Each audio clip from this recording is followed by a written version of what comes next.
امام موسیٰ کاظم علیہ السلام کی حدیث ہے،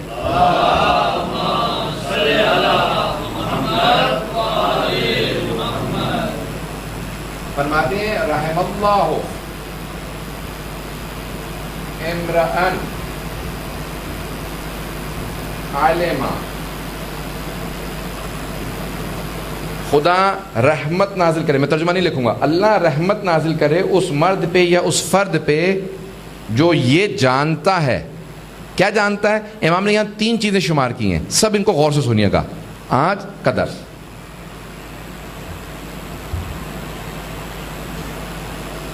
من این فی این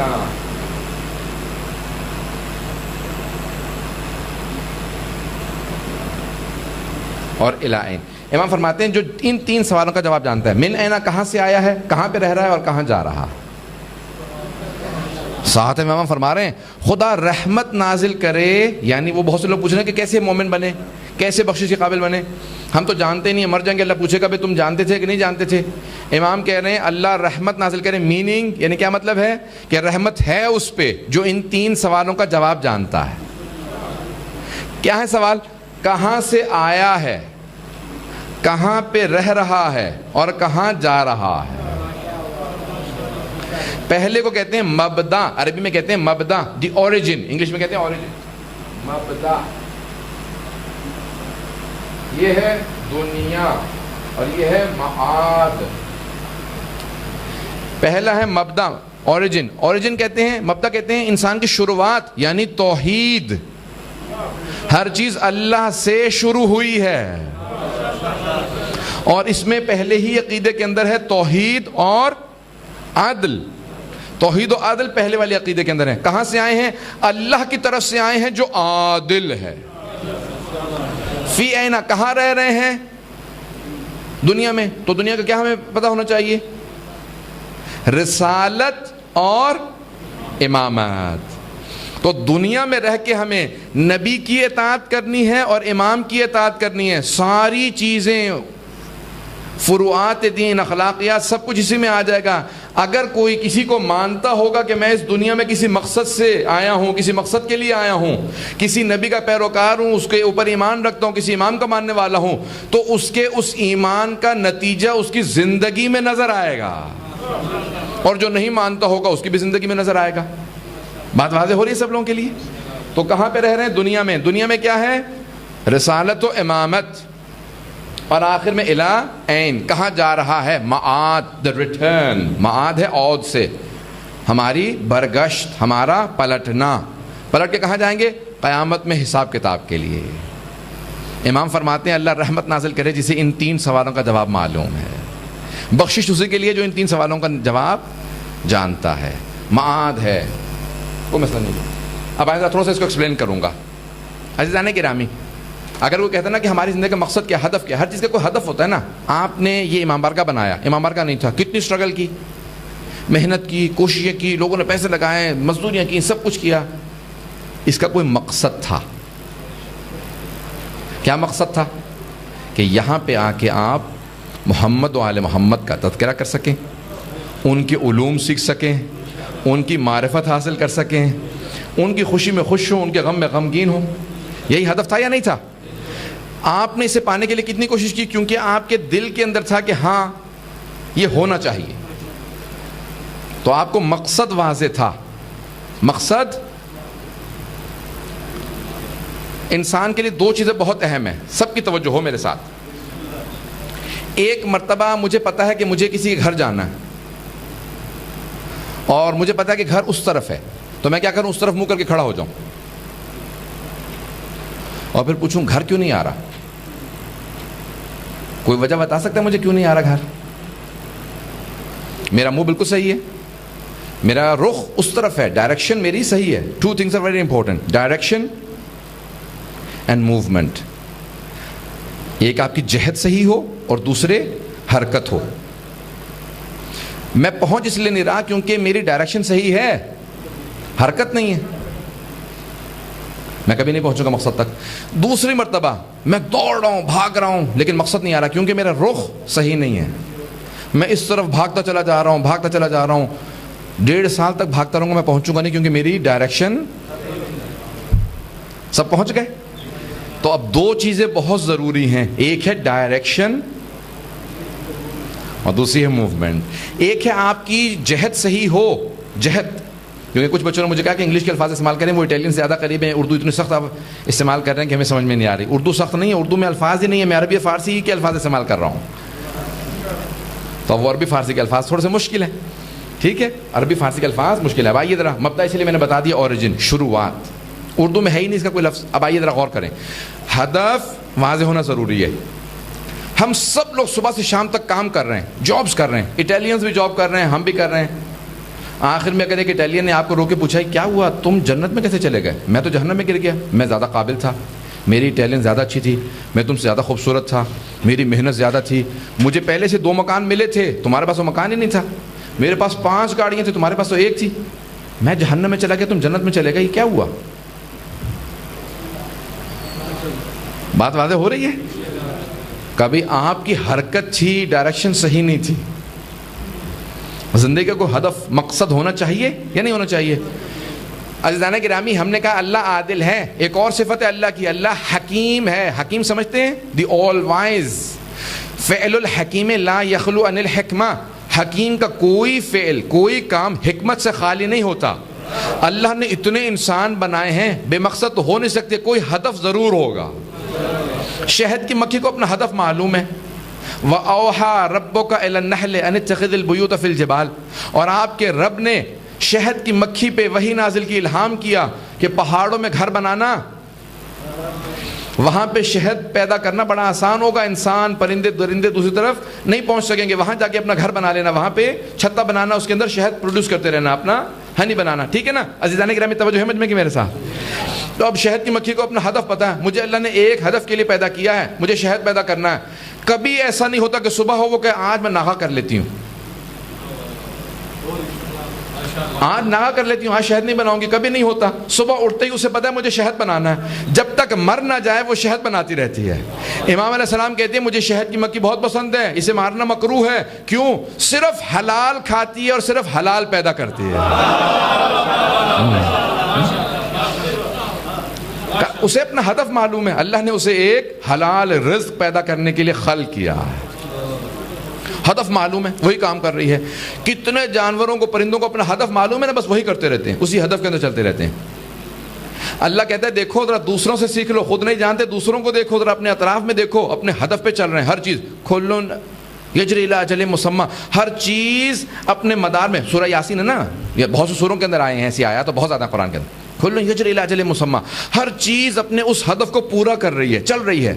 سورج کو اللہ نے کہا کہ دیکھ تو اپنے حلقے میں چلتا رہے، زمین تیرا طواف کرتی رہے گی، چاند زمین کا طواف کرتا رہے گا، تجھے رکنا نہیں ہے، تم چلتے رہنا، کیونکہ بہت سے لوگ اس زمین پہ ایسی مخلوقات ہیں جو تیرے اس روٹیشن کی وجہ سے اور زمین کے تیرے چکر لگانے کی وجہ سے دن و رات بنا کے اپنی زندگی بسر کر رہے ہیں۔ مولا فرماتے ہیں سورج میں جرت نہیں ہے کہ 1 سیکنڈ کو تاخیر کر دے۔ 5000 سال پہلے جب 7 یا 8 اگست کو جس تاریخ پہ، جس وقت پہ طلوع کیا تھا، اس سے 1 سیکنڈ آگے پیچھے نہیں ہوتا، اسی لہجے میں طلوع کرتا ہے، اسی وقت میں طلوع کرتا ہے۔ کہ اسی طرح سے زمین اسی طرح سے طواف کرتی رہتی ہے سورج کا، چاند زمین کا طواف کرتا رہتا ہے۔ کہ اگر کوئی اپنی اس ڈیوٹی سے ہٹتا ہے تو اس کا نام ہے انسان، اپنے ہدف سے ہٹ جاتا ہے، اللہ کی نافرمانی میں لگ جاتا ہے، معصیت میں گناہوں کے اندر چلا جاتا ہے۔ تو زندگی کو ہدف ہونا چاہیے، بات واضح ہو رہی ہے؟ میں کل کے اس سوال کا جواب دے رہا ہوں۔ اگر کوئی ٹیلنٹ پوچھے کہ زندگی کا ہدف ہونا چاہیے نا، تو ہدف کیا ہے؟ آیا کھانا پینا، جوان ہونا، شادی کر لینا، بچے پیدا کر کے مر جانا، یہ ہدف ہے؟ میرا سوال ہے، امام کہہ رہے ہیں نا، ہاں زبردست۔ دیکھیں ہدف نہیں ہو سکتا، یہ اصلی ہدف نہیں ہو سکتا۔ دیکھیں اگر صرف بڑا ہونا ہدف ہوتا انسان کی زندگی کا، تو یہ تو پلانٹس میں بھی ہے، پودوں میں بھی ہے، نباتات میں آپ نے دیکھا کمال نباتی، کمال۔ اب دیکھیں ہر چیز کا کمال ہے، یہ لفظ یاد رکھیے گا، عربی کا لفظ ہے کمال، انگلش میں کہتے ہیں پرفیکشن، اسے کہتے ہیں کمال، زندگی کا کمال ہے۔ انسان ایک کمال حاصل کرنے کے لیے بنایا گیا. پودے کا کمال کیا ہے؟ ایک بیج زمین میں بو دیتے ہیں نا تو وہ پودا بن جاتا ہے, اس کے بعد پھر اس کے اندر اور بیج اور دانے اگاتے ہیں. ایک گندم کے دانے کو بو دیں نا تو اسی ایک دانے سے پورے کا پورا پودا نکلتا ہے. کتنی کونپلیں ہوتی ہیں, کتنے اس کے اندر بالیاں ہوتی ہیں, ہر بالی میں کتنے دانے ہوتے ہیں, ایک دانے سے 700 دانے آ جاتے ہیں. اللہ کہہ رہا ہے اس پودے کا بس اس دانے کا ہدف پودا بن کے اور دانے پیدا کرنا تھا. تو یہ تو کمال نباتی ہو گیا. اگر انسان کا بھی یہی کمال ہوتا کہ بس بڑا ہو جائے تو پھر یہ تو پودا ہے. پودے میں انسان میں فرق کیا ہوا؟ ہم تو بلکہ کئی مرتبہ گنہگار رہتے ہیں, وہ تو بالکل سر وقت 700 دانے تیار کر دیتا ہے. اچھا اگر بچے پیدا کرنا ہدف تھا تو جانور ہم سے زیادہ بچے پیدا کرتے ہیں, ایک ایک دفعہ میں 6 بچے دیتے. بلی کتے وغیرہ دیکھیں کتنے جانور, کتنے زیادہ بچے ہوتے ہیں ان کے. تو یہ انسان کا ہدف تو نہیں ہو سکتا. توجہ سے سن رہے ہیں؟ جانوروں کے تو کتنے بچے ہوتے ہیں. تو عزیزان گرامی بچے پیدا کر لینا بڑے ہو کے, یہ تو جانور, یہ ہے کمال حیوانی. ایک بچہ آپ جانور کا لے کے آتے ہیں, پالتے ہیں, بھیڑ بکری گائے, یہ جلدی بڑا ہو پھر بچہ بھی دے, دودھ بھی استعمال کریں, اس کو ذبح کر کے کھائیں, اور بچے ہوں, کئی جانور ہو جائیں گے. ایک سے میرے پاس کئی جانور ہو جائیں گے. اس کو کہتے ہیں کمال حیوانی, کمال نباتی, کمال حیوانی. اگر انسان بھی اسی کمال کے لیے ہدف کیا گیا تھا, اسی پرفیکشن کو حاصل کرنے کے لیے, تو پھر کوئی کمال نہیں انسان کا, کیونکہ پودے بھی انسان سے آگے ہیں, جانور بھی آگے ہیں. لیکن پودوں اور جانوروں کے پاس ایک چیز ایسی انسانوں کے پاس ہے جو ان کے پاس نہیں ہے, وہ ہے شعور, وہ ہے عقل. ہمارے پاس ہے عقل. تو اللہ نے کہا تمہارا کمال مختلف ہے. عقل کا کمال کیا ہوتا ہے؟ سیکھنا چاہتا ہے, جاننا چاہتا ہے, علم حاصل کرنا چاہتا ہے, معرفت حاصل کرنا چاہتا ہے. یہ انسان کا کمال ہے. تو اللہ کہتا ہے دیکھو میں ایک چھپا ہوا خزانہ تھا, میں نے چاہا کہ میں پہچانا جاؤں, تو پھر میں نے ان کو خلق کیا جن سے میں پہچانا جاتا. پھر میں نے ان کے لیے اور کا خلق کیا تاکہ لوگ مجھے پہچانے کا, انسانوں کو خلق کیا کہ مجھے پہچانے, میری بندگی کریں. کا جانور بھی میری بندگی سے باہر نہیں جاتے. کبھی ایسا نہیں ہوگا کہ شیر گوشت کھانا بند کر دے اور کہے کہ چلیں آج سے میں گھاس کھا لوں گا, بکریوں سے میری دوستی ہو گئی. ایسا ہوتا ہے؟ اٹلی میں تو نہیں ہوا ہوگا نا. کوئی اپنی فطرت سے باہر نہیں نکلتا. عزیزان گرامی ہر چیز کا ایک کمال ہے, اس کمال کو پہچانے. اب اگر کسی اٹیلین سے بات کریں نا تو اس کو کہیں کہ کمال کے لیے ہم خلق کیے گئے ہیں. ساتھ میں ہم فرماتے ہیں یہ پتہ ہونا چاہیے کہاں سے آئے, اللہ کی طرف سے آئے. کہاں پہ ہیں؟ یہ وہ پہلا ہو گیا توحید اور عدل, دوسرا ہے رسالت و امامت, تیسرا ہے معاد قیامت. ہمیں پتہ ہونا چاہیے ہم کہاں سے آئے ہیں, کہاں جا رہے ہیں. تو کسی مقصد کے لیے خلق کیے گئے ہیں, کھانے پینے کے لیے. اس لیے بہت سے کہتے ہیں کہ بہت سے لوگ صرف کھانے پینے کے, معصوم کا فرمان ہے, اس کو بہت سے لوگ لطیفے کے طور پہ سناتے ہیں نا, معصوم کا فرمان ہے کہ بہت سے لوگ صرف کھانے پینے کے لیے خلق ہوئے ہیں, اور بہت سے لوگ جینے کے لیے کھاتے ہیں, جینے کے لیے پیتے ہیں. امیر المومنین سے کہا کہ یا علی آپ یہ عید کا دن ہے, آج بھی یہ جو کی خوش روٹی آپ پانی میں بھگو کے کھا رہے ہیں, کوئی تھوڑی سی میٹھی چیز لے لیجیے آج. مولا نے کہا انما ہوا عید لمن غفر اللہ, تم لوگ عید منانے میں سب سے آگے ہو, گناہ کرنے میں بھی سب سے آگے ہو. کہا جس کی مغفرت ہو جاتی ہے وہ عید میں سب سے آگے آیا کرے. عزیزان گرامی زندگی کے مقصد کو سمجھیں. مقصد کیا ہے ہمارا؟ اللہ کو پہچانے اور اللہ کے نمائندگان کو پہچانے. جب پہچان لیں گے تو پھر دیکھیں, اگر سید الشہداء مدینے میں بیٹھ کے اپنی عبادت کرتے رہتے تو کسی کو ان سے کوئی نقصان نہیں پہنچ رہا تھا. یزید خاموش بیٹھا رہتا, لیکن انہوں نے کہا نہیں, یزید غلط ہے, معاشرے میں فتنہ فساد پھیلا رہا ہے, میں معاشرے کی اصلاح کے لیے اٹھا ہوں. جب اصلاح کروں گا تو جو سب سے بڑا فاسق و فاجر ہے اس کو ہٹا دوں گا راستے سے. اس نے کہا اب مجھے برداشت نہیں. عزیزان گرامی اگر یہ سارے انبیاء کونے خدروں میں بیٹھ کے صوفیوں کی طرح اپنی عبادت کرتے رہتے تو کسی کو ان سے کوئی نقصان نہیں تھا. یہ معاشرے کے اندر اصلاح چاہتے تھے, اسی لیے سب کو برے لگتے تھے. اصلاح بہتری چاہتے ہیں, ہمیں برداشت نہیں ہے عورتوں کی عصمت ریزی ہو, بچوں کو قتل کیا جائے, یتیموں کے ساتھ ظلم کیا جائے. سید الشہداء نے کہا میں برداشت نہیں کروں گا یزید کی یہ ساری چیزیں. عزیزان گرامی ہدف زندگی کا سمجھیں. آئیں ذرا, تو وہ ہدف رسالت و امامت, رسالت و امامت کی شکل. اللہ نے سارے رسولوں کو بھیجا, سب کا ایک پیغام تھا, لا الہ الا اللہ, کوئی معبود نہیں سوائے اللہ کے. لوگوں نے ان کو کنویں میں ڈال دیا, پتھر مار مار کے جان سے مار دیا, قتل کر دیا, آگ لگا دی, لیکن وہ کہتے رہے نہیں, کوئی معبود نہیں سوائے اللہ کے. رسول خدا سے کہا انہوں نے کہ ہم آپ کی بہترین خاندان میں شادی کروا دیں گے، آپ کو باغات دے دیں گے، بہترین مکان دے دیں گے، سرداری دے دیں گے. تو ان سے بات نہیں کی آپ نے کہا چچا جان ان سب سے کہہ دیں کہ اگر یہ میرے دائیں ہاتھ پہ سورج کو لا کے رکھ دیں اور بائیں ہاتھ پہ چاند کو لا کے رکھ دیں تب بھی میں اپنے ہدف سے نہیں ہٹوں گا. میں ان کے خداؤں کو نہیں مانوں گا. یہ کہتے ہیں بس یہ ہمارے اتنے بت ہیں ان کو مان لیں. ایک آپ کا اندھے کا خدا ہم بھی مان لیں گے. کہا نہیں مانوں گا. تو عزیزان گرامی اپنی زندگی کا کوئی مقصد ہونا چاہیے، ہدف ہونا چاہیے. زندگی کا مقصد ہے. اور سب انبیاء علیہ السلام اللہ کی وحدانیت کو پہنچاتے تھے اور اس کے بعد کہتے تھے کہ نبی آخر الزمان آنے والے ہیں. اور اس کے بعد جب نبی آخر الزمان آ گئے تو ہر امام کہتے رہے کہ پھر امام زمانہ آنے والے ہیں. تو سب کے سب امام زمانہ کی تبلیغ کرتے رہے ہیں. آپ اس امام کی امامت میں زندگی بسر کر رہے ہیں جس کے لیے سارے انبیاء نے، سارے اماموں نے خبر دی ہے. تو مقصد تو واضح ہو رہا ہے.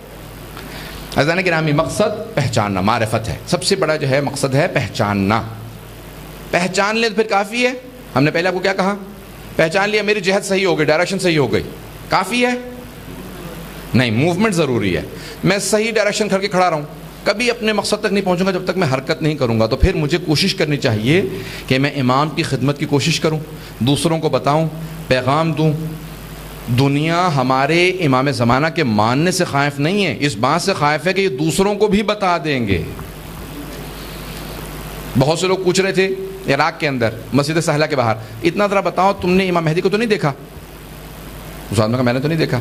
کہا کوئی ایسے آدمی کو جانتے ہو جس نے دیکھا ہو؟ اس نے کہا نہیں، کہ ہم پیسے دیں گے بہت زیادہ، صرف ایک تصویر چاہیے. کوئی آدمی ڈسکرائب کر دے. کہا کیوں، کیا بات ہے؟ کہا کہ نہیں CIA کے پاس اتنی موٹی فائل ہے امام مہدی سے متعلق، تصویر نہیں ہے. ہمیں یہ یقین ہے کہ یہاں پہ کوئی نہ کوئی ایسا ضرور ہوگا جو ملا ہے، ہمیں تصویر چاہیے. آپ کو یقین ہو نہ ہو، دشمن کو یقین ہے کہ کوئی آنے والا ہے. عزیزان گرامی پہلا ہدف واضح ہونا ضروری ہے. ہم توحید کے قائل ہیں. کل ہم نے توحید پہ بحث کی ہے. آج میں نے کہا تھا اس کو